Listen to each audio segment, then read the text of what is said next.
A legal storm is brewing in the HVAC industry. In today's video, I'm going to cover what this is all about and what you need to know. If you stick around to the end of this video, some tips that I think will help you in this whole problem and how you can avoid it. But ultimately, what am I talking about? So recently, ACHR News reported on more lawsuits hitting the HVAC industry where homeowners are taking action against contractors who are not doing correct work. And because of that, the homeowner ends up suffering and they are taking matters into their own hands. In fact, in 2018, the Department of Energy reported that 70 to 90% of systems were installed with some sort of major fault. Now, what you consider a major fault versus what maybe I would consider might be two different things, but just to think that up to 90% of HVAC systems installed in our country are at least, if nothing else,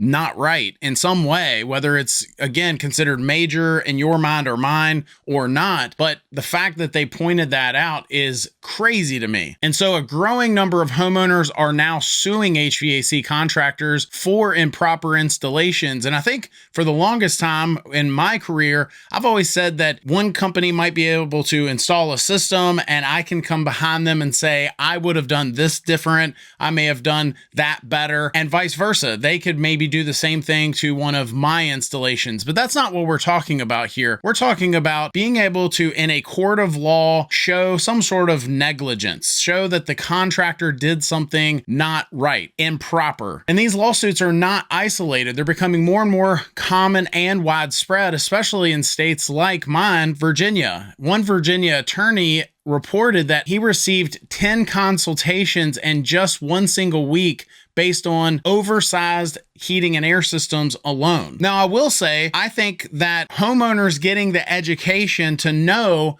that something is not right plays a big role here, right? The internet, maybe me, probably not me because there's way smarter people than me, but homeowners being able to get educated and know when something is wrong, when in the past, maybe their contractor would say, oh, well, that's how that system's supposed to operate. Is it blowing cold? Well, if it's blowing cold, then you're fine. But when the Department of Energy pointed out these major faults, they said that these issues are not small issues. They affect the system performance, the comfort of the home, and the efficiency of that heating and air system. Whether the systems are oversized, leading to airflow issues and short cycling, humidity problems, ductwork is too small for the equipment installed, or the contractors just simply ignored industry standards and cut corners, all of this can play a big role in your pocketbook and comfort. And so we're seeing more and more homeowners fight back.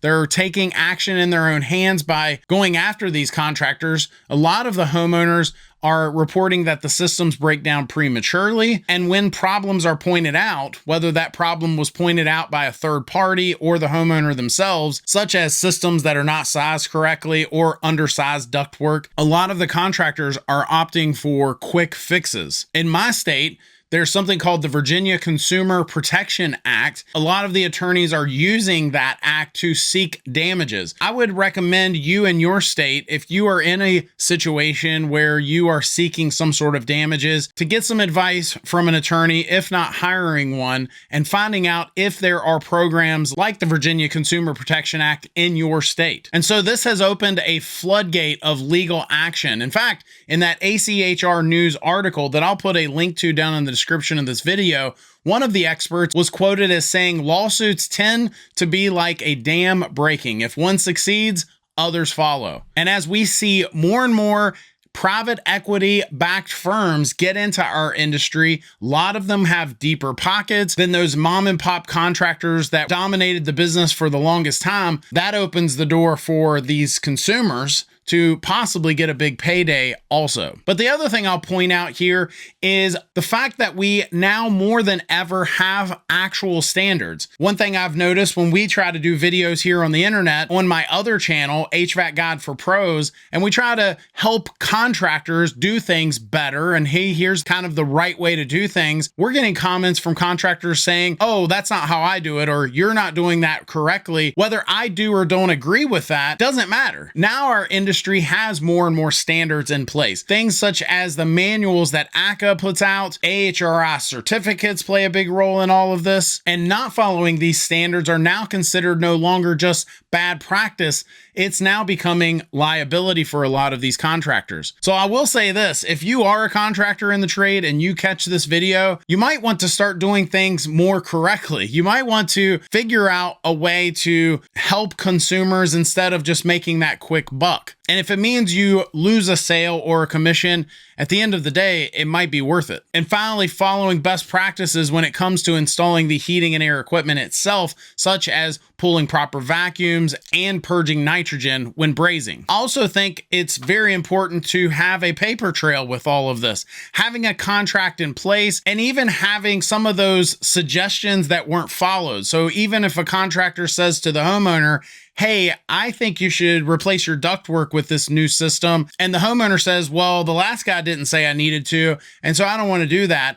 Well, at least getting something in writing that if you do replace that system, that the homeowner is the reason things were not done properly, that can play a big role in all of this as well. Bottom line, most contractors are just trying to take care of their families, and they may not even intentionally be doing things incorrectly. But I also think a homeowner, you possibly, if you're watching this video, deserve to have a system that operates like it was meant to and does its job in heating and cooling your home because you spent so much money on it. So hopefully that helps. Leave me a comment down in the description of this video if you have one on this topic. If you like this video, I think you'll like this one even more. It's where I talk about the biggest mistakes in air conditioning homeowners don't know. Thanks for watching. Hit that subscribe button for more HVAC tips. We'll see you next time.